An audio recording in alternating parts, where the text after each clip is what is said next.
Okay, this video is going to be a double header. We're going to cover a gun show review and the rising prices on surplus guns, which the gun market altogether is in flux. It's very unstable and crazy.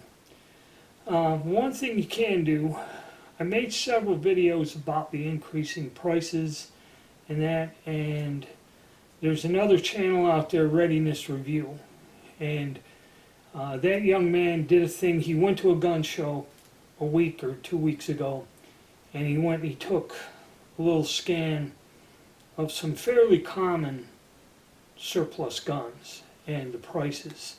So check out his video and see what he had to show.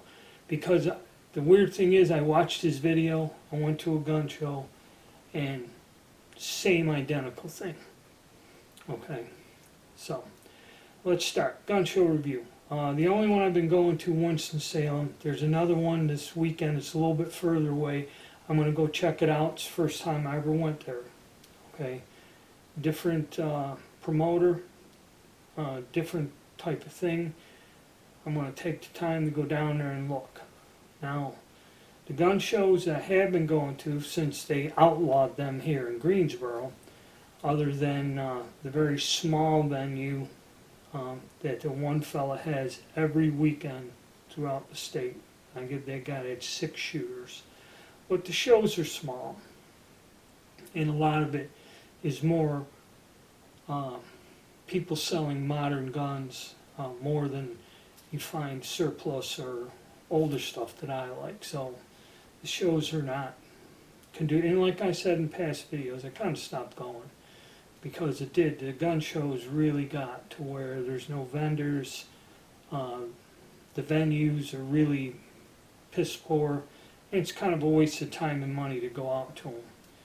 But you get bored, you're trapped in a house, you go. So I started going to the Winston show because it's 45 minutes away. And I went to the one in January, and what he was doing, this promoter, is he got one every month. But now we're into the thing where when the promoter over promotes the venue, he ruins the quality of the show. The one I went to in January, I'll gauge the attendance. I got there fairly early. And it's at State Fairgrounds, and there's this huge parking lot. And like in the height of the Obama years, I remember that parking lot being so full, there were thousands and thousands of cars on a Saturday afternoon. You couldn't park. There was nowhere to park. Okay. So first one I went to, I'd say the parking lot's 20 or a quarter full. Hardly any cars. There's a row of cars up close. So I went. The show was good. He had a lot of vendors. Had some good deals there. But the one thing that was lacking is there was very few, if any, surplus guns. There was a couple Mosin Nagants. I think somebody had some FNFALs that were all used and astronomical, but not a lot of old military bolt guns or anything like that. It was very lacking in that. Okay, a few oddball items that were astronomically priced. But for new guns, there was enough large dealers there that I picked up the G4X, that Taurus pistol, at a reasonable price. Okay, or competitive price. I didn't overpay. I didn't get a bargain. But I use the price of some other models as a gauge to a dealer.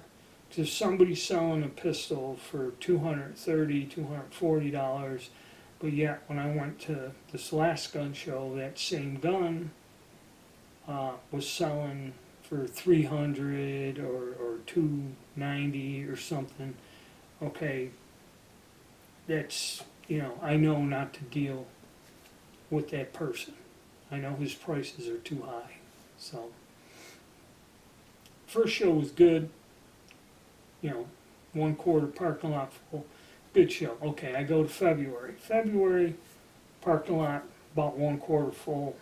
and very few vendors, a lot of open space, hardly any gun dealers, and again, no, not that many, hardly any surplus guns whatsoever that second time around. There was nothing there.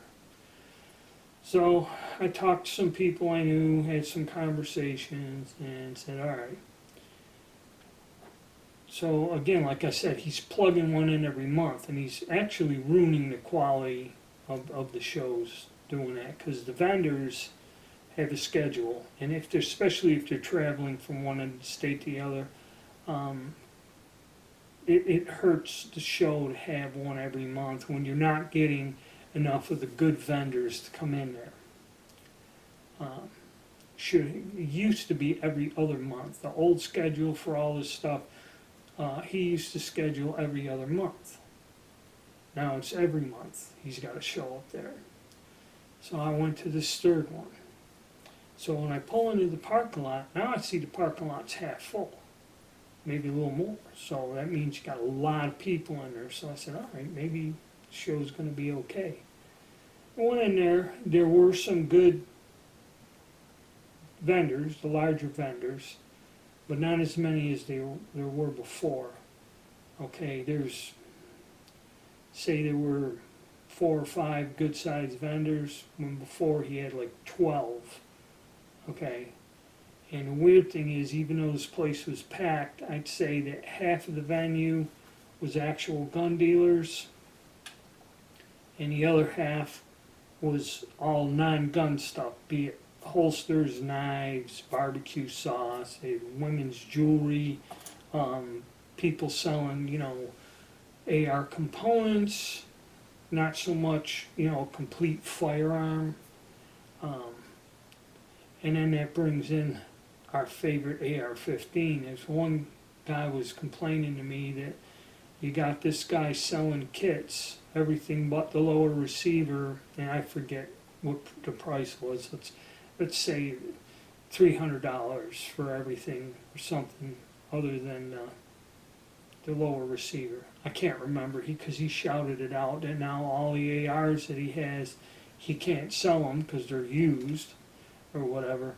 And the guy's selling a brand new kit, so he needs a lower receiver for way less than what he was selling his AR. So now you got that backlash of your AR-15 rifles are dropping down to the $400 range for a complete gun again.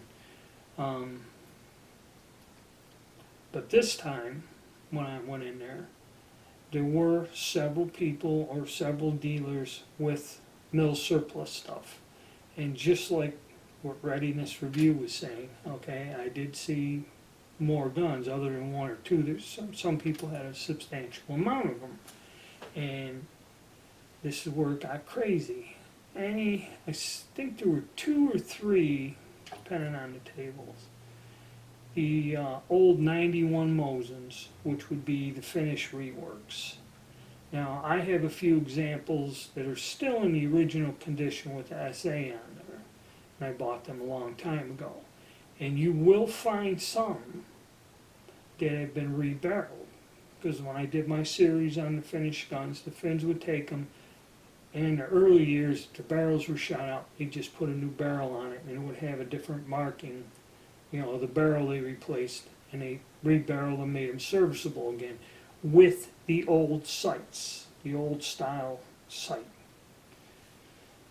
So there are 2 or 3 of them floating around, okay? I just glanced at them and they wanted $900 was the price on them. So $900 for the finished reworks. I seen some Yugoslav 48s or 48 50 somethings, whatever. They look like KR 98s. They were $700-800. All the Lee Enfields, number 4s or whatever, $600, $650 on them.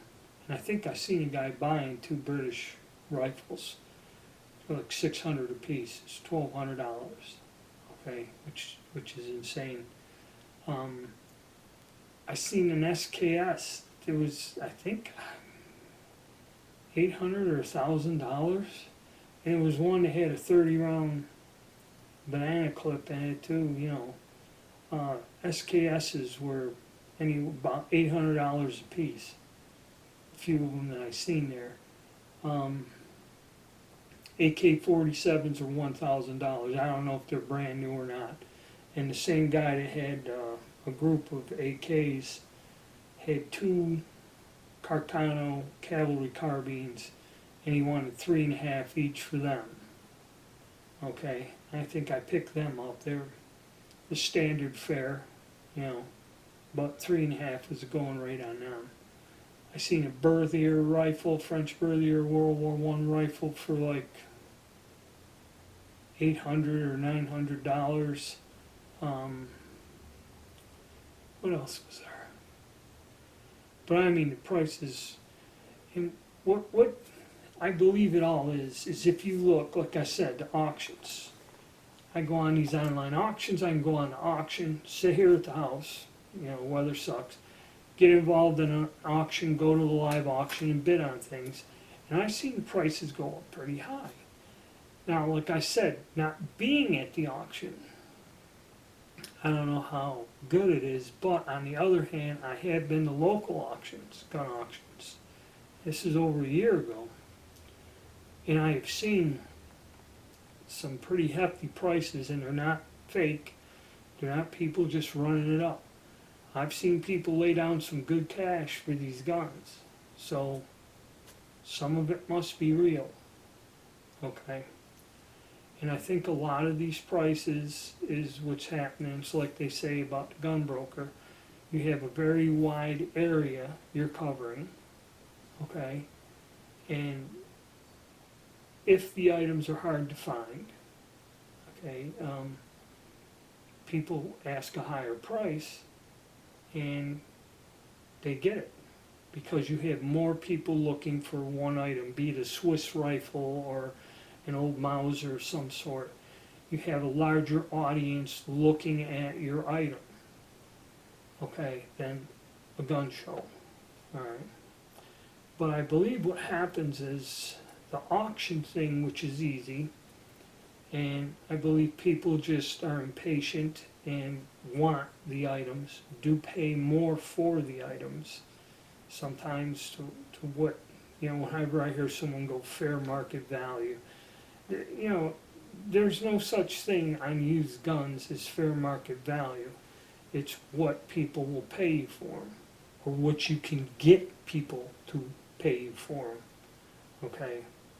Just because you believe this item isn't worth this doesn't mean somebody is not going to buy it. Like I said, I've seen a guy taking two of them British guns at $6 something a piece. Okay, he probably talked to the guy and got them for $600 even each. All right, but he was buying. Okay, so I don't believe they're worth it. And I wouldn't pay that for them. It doesn't mean somebody will, won't. I mean, it doesn't mean somebody won't pay that. So that's what no way to control it. The whole gun industry is very unstable. Like I was saying, the ARs are going to drop now. So if you paid $700-800 for an AR a year ago, now you can buy the same damn thing for $400. So if you try to go sell this gun used, you better really like that gun, because you're never going to get your money out of it. All right. So I'm going to go to this other gun show. I go more for just to socialize and something to do and get out of the house, not so much that I'm actually looking for something. But as far as the future of the hobby, I have no idea. Well, future of the collect and mill surplus, the future of the world is all in a state of flux and very uncertain. So I don't know what to tell you. If you think the price is too high on something, don't buy it, which probably means you won't be buying an awful lot of guns. You can look, and if you work hard at it, you can find guns at a fairly reasonable price. I do every now and again. But yeah, there's a lot of high priced stuff out there, and there's a lot of people, I guess, that pay for it sometimes. So it's a tough call, and it makes this hobby extremely difficult. Just, not to get off topic, but just the ammunition alone. The reloading components and stuff is insane. One guy had all this powder, $47 a pound. I think one guy had powder, I couldn't tell, and I didn't even ask, but it looked like it was marked $75 a pound for this powder. And primers, these guys keep talking, where can I get primers and this and that, and you cannot find primers at a reasonable price unless you're paying $30 a hundred or something, okay? Which used to be what you got them for $1,000. So, don't know. Don't look good. All I can say is hang in there and just see how this all ends up turning out.